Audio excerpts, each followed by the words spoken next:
நீங்கள் பார்த்து கொண்டிருப்பது உங்கள் ஜாஷ்வா டிவி. சகல ஜனங்களுக்கும் நற்செய்தி.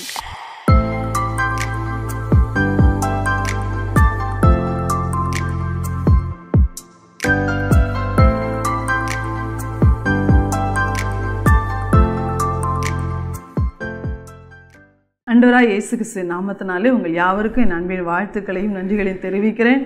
கர்த்தருடைய ஆலோசனை நேரம் என்ற இந்த நிகழ்ச்சியின் வாயிலாக கர்த்தருடைய வார்த்தையை கேட்கிற உங்கள் யாவரையும் கர்த்தர் அதாமே அளவில்லாமல் ஆசீர்வதிப்பாராக. இந்த நாளிலும் கர்த்தர் நம்மோடு பேசும்படியாய் நாம் ஒரு நிமிடம் கண்களை மூடி ஆண்டுடைய முகத்தை நோக்கி பார்ப்போம். எங்கள் அன்பின் பரலோக பிதாவே, இந்த அருமையான வேலைக்காக உமக்கு நன்றி செலுத்துகிறோம்ப்பா. இப்பொழுதுமாய் மீண்டுமாய் உடைய வார்த்தையை கேட்க உடைய பாதத்துக்கு வந்திருக்கிற உடைய பிள்ளைகள் எல்லாரோடும் கூட அடியாளோடும் கூட நீர் பேசுவீராக. எங்களை மறைத்து ஆண்டவரை நீர் வெளிப்படுவீராக. உடைய வார்த்தைகள் குடும்பங்களிலே விடுதலையவும் அற்புதத்தையும் ரட்சிப்பையும் சமாதானத்தையும் கொண்டு வரும்படியாய் நாங்கள் ஜெபிக்கிறோம்ப்பா. நீர் அப்படி செய்வதற்காய் ஸ்தோத்திரம். இயேசுவின் நாமத்தில் பிதாவே, ஆமேன். இந்த நாளிலும் தேவன் நம்மோடு பேசும்படியாய் கொடுத்த வார்த்தை சங்கீதங்களின் புஸ்தகம் 121 அதிகாரம் 1 வசனம் 2 வசனம். எனக்கு ஒத்தாசை வரும் பர்வதங்களுக்கு நேராக என் கண்களை ஏறெடுக்கிறேன். வானத்தையும் பூமியையும் உண்டாக்கின கர்த்தரிடத்திலிருந்து எனக்கு ஒத்தாசை வரும். கர்த்தருடைய வசனம் சொல்லுகிறது, எனக்கு ஒத்தாசை வரும் பர்வதங்களுக்கு நேராக என் கண்களை நான் ஏறெடுக்கிறேன். வானத்தையும் பூமியும் உண்டாக்கின கர்த்தரிடத்திலிருந்து எனக்கு ஒத்தாசை வரும். நம்முடைய வாழ்க்கை நாம் கடந்து போய்கொண்டிருக்கிற இந்த பாதையில் நமக்கு தேவனுடைய ஒத்தாசை, அவருடைய உதவி, எல்லா காரியத்திலும் உதவி. ஆண்டவருடைய ஒத்தாசை இல்லாமல், அவருடைய உதவி இல்லாமல் நம்மளால் வாழவே முடியாது. ஆனால் நம்முடைய ஆண்டவர் ஒரு ஒத்தாசை தரும் பர்வதமாய் இருக்கிறார். ஹல்லேலூயா. ஒத்தாசை தரும் கண்மலையாய் இருக்கிறார். நம்ம பாடுறோம் இல்லையா, உதவி தரும் கண்மலையை நான் பார்க்கிறேன் என்று சொல்லி. நமக்கு எல்லா சூழ்நிலையிலும் எல்லா காரியத்திலும் தேவன் நமக்கு உதவி செய்கிறவர். நமக்கு அவர் ஒத்தாசை தருகிறவர். நம்ம என்ன உதவியை எதிர்பார்க்கிறோமோ நம்ம எதிர்பார்ப்புக்கு மேலாக நமக்கு அவர் ஒத்தாசைகளை பரத்திலிருந்து பரலோகத்திலிருந்து தேவன் நமக்கு கட்டளையிடுகிறவராய் இருக்கிறார். ஹல்லேலூயா. அதான் தாவீது சொல்றார், எனக்கு ஒத்தாசை வரும் பர்வதங்களுக்கு நேராக என் கண்களை நான் ஏறெடுக்கிறேன். அவர் சொல்றாரு, என் கண்கள் இந்த உலகத்தை அல்ல, இந்த உலகத்தில் உள்ள மனிதர்களை அல்ல, எனக்கு ஒத்தாசை வரும் பர்வதங்கள், அதாவது பரலோக தேவனிடத்திலிருந்து, பரலோகத்தில் வாசம் பண்ணி கொண்டிருக்கிற பர்வதமாகிய தேவனிடத்திலிருந்து தான் எனக்கு ஒத்தாசை வரும் என்று அறிந்த தாவீது சொல்றாரு, நான் என் கண்களை அவரை நோக்கி ஏறெடுக்கிறேன். அதுதான் சொல்றார், வானத்தையும் பூமியையும் உண்டாக்கின கர்த்தரிடத்திலிருந்து எனக்கு ஒத்தாசை வரும். நம்முடைய ஆண்டவர் எப்படிப்பட்டவர்? வானத்தையும் பூமியையும் உண்டாக்கினவர், சர்வ வல்லமுள்ளவர், எல்லா அண்ட சராசரங்களையும் படைத்தவர், எல்லா நட்சத்திரங்களையும் எல்லா விதமான வானத்தில் உள்ள அத்தனை விதமான மகிமையான அவருடைய படைப்புகள் எல்லாவற்றையும் அவர்தான் படைத்தார். அப்போ அப்படிப்பட்ட தேவனிடத்திலிருந்து நமக்கு ஒத்தாசை வரும். கர்த்தரிடத்திலிருந்து எனக்கு ஒத்தாசை வரும். அவர் நம்பிக்கையோடு சொல்றார், ஆண்டவரிடத்திலிருந்து எனக்கு ஒத்தாசை வரும். உன் காலை தள்ளாட விட்டார், உன்னை காக்கிறவர் உறங்கார். நம்முடைய ஆண்டவர் ஒரு நாள் நம்முடைய கால்களை தள்ளாட விடவே மாட்டார். அதனாலதான் சொல்றார், கர்த்தர் மேல் உன் பாரத்தை நீ வைத்து விடு, அவரே உன்னை ஆதரிப்பார். நீதிமானை ஒருபோதும் அவர் தள்ளாட விட மாட்டார். அவருடைய பிள்ளைகள் யாரையுமே அவர் தள்ளாட விட மாட்டார். நான் உங்களை திக்கற்றலாய் விடேன் என்று சொன்ன தேவன் எந்த சூழ்நிலையிலும் நம்மை அவர் திக்கற்றலாய் விடவே மாட்டார். அதனால் கர்த்தருடைய பிள்ளைகளாகிய நம்மை பார்த்து சொல்கிறார், உங்களுக்கு ஒத்தாசை தரும் பர்வதம் இயேசு ஒருவர் மாத்திரமே. ஹல்லேலூயா. ஆதலால் நம்முடைய கண்கள் எப்பொழுதும் அதற்கு நேராகவே ஏறெடுக்கப்பட வேண்டும். அதைத்தான் இன்னைக்கு ரொம்ப கர்த்தர் வலியுறுத்துகிறார். நம்முடைய கண்கள் வேறு எந்த புறமும் திரும்பாதபடி நமக்கு உதவி தருகிற, நமக்கு ஒத்தாசை தருகிற அந்த ஆண்டவருக்கு நேராகவே, அந்த பரலோகத்துக்கு நேராகவே நம்முடைய கண்கள் எப்பொழுதும் ஏறெடுக்கப்பட்டு கொண்டிருக்க வேண்டுமா? இன்னும் கூட கர்த்தருடைய வசனம் சொல்லுகிறது பாருங்க. அப்ப ஆண்டவர் சொல்றார், நீங்க கர்த்தருடைய கண்களை விட்டு விலக்கி கர்த்தர் மேல, கர்த்தருக்கு நேரான அந்த பார்வையை விட்டு நீங்க விலக்கி கிழக்கிலும் மேற்கிலும் வனாந்திரத்தின் எந்த திசைக்கு நீங்க திரும்பி பார்த்தாலும் உனக்கு ஜெயம் வராது என்று வசனம் சொல்லுகிறது. கிழக்கிலும் மேற்கிலும் எத்திசையிலும் இருந்து உனக்கு ஜெயம் வராது. அப்ப நம்ம வேற எந்த பக்கம் திரும்பினாலும் நமக்கு ஜெயம் வராது, ஜெயம் வராது. இன்னும் வசனம் சொல்லுது பாருங்க, 123 சங்கீதம் 1 வசனத்துல, பரலோகத்தில் வாசமா இருக்கிறவரே, உம்மிடத்துக்கு என் கண்களை ஏறெடுக்கிறேன். அடுத்து, இதோ வேலைக்காரரின் கண்கள் தங்கள் எஜமான்களின் கையை நோக்கியிருக்குமா போலவும், வேலைக்காரியின் கண்கள் தன் எஜமாட்டின் கையை நோக்கியிருக்குமா போலவும், எங்கள் தேவனாகிய கர்த்தர் எங்களுக்கு இரக்கம் செய்யும் வரைக்கும் எங்கள் கண்கள் அவரை நோக்கி இருக்கிறது. இந்த இடத்துல சங்கீதக்காரன் எழுதுகிறார், ஆண்டவரை நாங்கள் எப்படி எங்கள் கண்கள் ஏறெடுக்கப்பட்டு கொண்டிருக்கிறோன்றதை சொல்கிறார். நாங்கள் எப்படி எங்கள் தேவனை நோக்கி பார்த்து கொண்டிருக்கிறோம் என்பதை இந்த இடத்துல அவர் எழுதுகிறார். எப்படி நோக்கி பார்க்கிறாராம்? வேலைக்காரர் என்றால் அடிமைகள் என்ற அர்த்தம். அடிமைகள், அந்த அடிமைகளாக இருக்கிற அந்த வேலைக்காரர்களுடைய கண்கள் தங்கள் எஜமான்களின் கையவே என்ன செஞ்சுட்டே இருக்குமா, பார்த்துக்கிட்டே இருக்கும். ஒருவேளை அவங்க செய்ய வேண்டிய வேலையாக இருந்தாலும் அவங்க எஜமான் கட்டளையிட்டால் தான் அவங்களால என்ன செய்ய முடியும். அது மாத்திரம் இல்லை, அவங்களுடைய எல்லா விதமான ஆகாரத்திற்கும் சகல தேவைகளுக்கும் கூட அவங்க எஜமானின் கையைத்தான் அவங்க பார்த்துக்கிட்டே இருப்பாங்களாம், நோக்கி கொண்டே இருப்பார்கள். அதே மாதிரி தான் அடிமையாக இருக்கிற வேலைக்கார பெண்களும் கூட தங்கள் எஜமாட்டியின் கைகளையே என்ன செய்வார்களாம், நோக்கி இருப்பார்கள். ஏன்னா அவங்க கையிலேருந்து தான் அவங்களுக்கு ஒத்தாசை வரும், அவங்க கையிலேருந்து தான் அவங்களுக்கு உதவி வரும். வேறு எந்த புறத்திலிருந்து அவங்களுக்கு உதவி வருவதற்கு வாய்ப்பே இல்லை. அப்போ சங்கீதக்காரன் சொல்லுகிறார், அதை போல எங்கள் தேவனாகிய கர்த்தர் எங்களுக்கு இரக்கம் செய்யும் வரைக்கும் எங்கள் கண்கள் அவரையே நோக்கி இருக்கிறது. அந்த அளவுக்கு நாங்கள் தேவனையே சார்ந்திருக்கிறோம் என்று சங்கீதக்காரன் சொல்லுகிறார். நாங்கள் தேவன் ஒருவரைத்தான், வேறு யாரையும் கிடையாது. அடுத்த அந்த வசனத்தில் சொல்கிறார், நாங்கள் நிந்தையால் நிறைஞ்சிருக்கிறோம். நிந்தனை சுகஜீவிகளுடைய நிந்தனையினாலும் அகங்காரிகளுடைய இகழ்ச்சியினாலும் எங்கள் ஆத்மா மிகவும் நிறைந்திருக்கிறது. இன்னைக்கு நம்மளும் கூட நிந்தனைகள், அவமானங்கள், போராட்டங்கள் என்று பலவிதமான வெட்கமான சூழ்நிலைகள் என்று சொல்ல நம்ம கடந்து போய் கொண்டிருக்கலாம். எத்தனை விதமான பிரச்சனைகளால் நம்ம நிறைந்திருந்தாலும் நம்முடைய கண்கள் நம்முடைய எஜமானாகிய இயேசுவை நோக்கி மாத்திரமே பார்த்து கொண்டே இருக்க வேண்டும் என்று கர்த்தர் இன்னைக்கு நம்மை பார்த்து வலியுறுத்துகிறார். ஆனால் இந்த எஜமானிகள் அடிமைகளாய் தங்கள் வேலைக்காரர்களை வைத்திருந்தாங்க. நம்முடைய ஆண்டவர் அப்படிப்பட்டவர் அல்ல. அவர் எஜமானாகவும் இருக்கிறார், அதே நேரத்தில் அவர் தகப்பனாய் இருக்கிறார். அன்புள்ளவராய், இரக்கமுள்ளவராய், தீங்குக்கு மனஸ்தாபப்படுகிறவராய், நம்ம மேல் அவர் கரிசனை உள்ள தேவனாய் இருக்கிறார். ஆதலால் நம்முடைய கண்கள் ஒருபோதும் ஆண்டரை விட்டு திசை திரும்பவே கூடாது என்று கர்த்தருடைய ஆவியானவர் நம்மை பார்த்து வலியுறுத்துகிறார். ஒருவேளை தேவனை விட்டு சில காரியங்களில் நம்ம ஆண்டவரை நோக்கி பார்த்து பிரச்சனைகளை சால்வ் பண்ணிடுவோம். சில காரியங்களை அவரை நோக்கி பார்க்கக்கூடிய அந்த ஒரு ஞானம் இல்லாதபடி, அந்தாவிட்டால் அந்த ஒரு மதி இல்லாமல் நம்ம செயல்பட்டுருவோம். ஏன்னா சாத்தானுடைய அவனுடைய நோக்கம் என்ன? தேவ ஜனங்களாகிய நம்மை கர்த்தரை நோக்கி பார்க்கிறதை விட்டு நம்முடைய கண்களை திசை திருப்பணும். அதுதான் அவனுடைய நோக்கம். ஆதி தகப்பனாய் ஆதாமுக்கு ஏவாளுக்கு அவன் அதைத்தான் செய்தான். அப்போ நம்முடைய கண்கள் எப்பொழுது ஆண்டவரையே பார்த்து கொண்டு இருக்கும்போது நம்முடைய முகம் பிரகாசம் அடையும், நம்முடைய முகங்கள் வெட்கப்பட்டு போவதே இல்லை.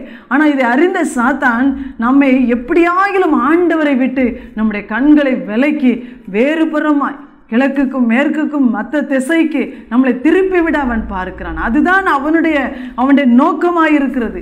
அதுக்காக அவன் பல உபாய தந்திரங்களை நமக்கு முன்பாய் அவன் கொண்டு வருவான். ஒருவேளை நம்முடைய நம்பிக்கைக்குரிய குடும்பங்கள், உறவினர்கள், நண்பர்கள், நம்முடைய சொத்துக்கள், ஐஸ்வர்யங்கள், இதை கூட நம்ம சார்ந்து நின்று விடக்கூடாது.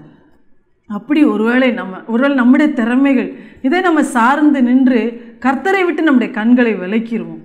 அவரை நோக்கி பார்க்கிறதை விட்டு, அவருடைய இரக்கம் கடந்து வருவதை நாம் எதிர்பார்ப்பதை விட்டு நம்முடைய கண்கள் சில நேரங்களில் விலகி போய்விடும். ஆனால் அப்படிப்பட்ட சூழ்நிலைகளுக்கு நாம் இடம் கொடுக்கும் போது தேவையில்லாத பயங்களும் குழப்பங்களும் கலக்கங்களும் தேவையில்லாத நஷ்டங்களும் வேதனைகளும் தான் நம்மை நோக்கி வரும். அதை தான் ஆண்டவர் சொல்கிறார், நாம் வாழ்கிற காலம் கொடிய காலம், நெருக்கத்தின் காலம்.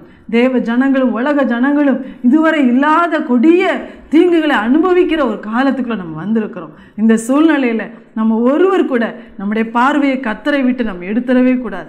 நம்முடைய காரியங்களுக்கான ஒத்தாசைக்கும் உதவிக்கும் ஆதரவுக்கும் நாம் தேவனை பார்ப்பதை விட்டு வேறு எதையுமே நம்ம பார்த்துடக்கூடாது, வேறு யாரையுமே பார்த்துடக்கூடாது.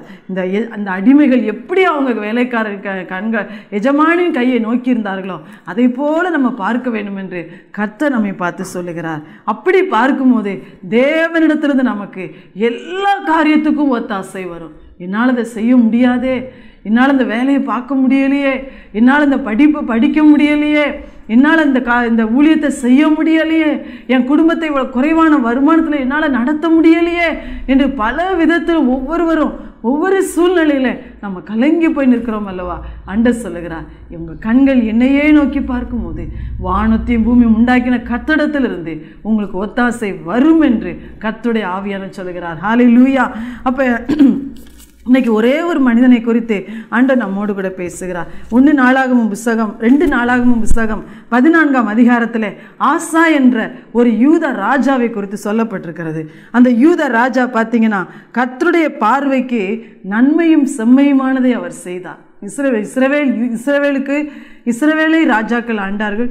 இஸ்ரவேலின் இன்னொரு பகுதியாகிய யூதாவை ராஜாக்கள் ஆண்டார்கள். யூதாவிலும் இஸ்ரவேலிலும் நிறைய ராஜாக்கள் ஆண்டவருக்கு பிரியமாய் நடக்கவே இல்லை. சிலர் ஆண்டவரை தேடினார்கள், ஆண்டவருக்கு பிரியமாய் நடந்தார்கள். இந்த ஆசா என்கிற ராஜா ஆண்டவருக்கு பிரியமாய் அவருடைய பார்வைக்கு நன்மையும் செம்மையுமானதை செய்தான். அவரையே அவன் காரியத்தில் அவன் நோக்கி பார்த்தான். அவருக்கு எது பிரியமோ அதைத்தான் அவன் செய்தான். அப்படி அவன் செய்த நாட்களிலே அவன் தேசம் அமெரிக்கா இருந்தது. அவனுக்கு ஒரு பெரிய இளைப்பாறுதலை அவனுக்கு அவன் தேசத்துக்கும் கர்த்தர் கொடுத்தார். அவங்களுடைய காரியங்களை கர்த்தர் வாய்க்க செய்தார். அது மாத்திரம் அல்ல, அவங்களுக்கு விரோதமாக எத்தியோப்பிய சேனைகள் 10 லட்சம் பேருக்கும் அதிகமான பேர் புறப்பட்டு வந்தாங்க. அப்போ கூட ஆசா தனக்கு இருக்கிற படைபலத்தையோ எதையுமே அவன் நம்பலை. ஆண்டவரை நோக்கி பார்த்து கூப்பிடுகிறான். 2 நாளாகமும் 14ஆம் அதிகாரம் 11ஆம் வசனத்தில் அவன் சொல்லுகிறான், கர்த்தாவே, பலமுள்ளவனுக்காகிலும் பலனற்றவனுக்காகிலும் உதவி செய்கிறது உமக்கு லேசான காரியம். எங்கள் தேவனாகிய கர்த்தாவே, எனக்கு துணை நில்லும். உம்மை சார்ந்து உம்முடைய நாமத்தில் ஏராளமான இந்த கூட்டத்துக்கு எதிராக நாங்கள் வந்திருக்கிறோம். ஆண்டவரை, எங்களை காட்டிலும் பலசாலிகளாய் 10 லட்சம் பேர் சேனைகளோடு கூட வந்திருக்காங்க. நாங்கள் உங்களை சார்ந்து நிற்கிறோம். ஆண்டவரை, உமக்கு அந்த கூட்டத்துக்கு எதிராய் உம்மை சார்ந்து நான் நிற்கிறேன்.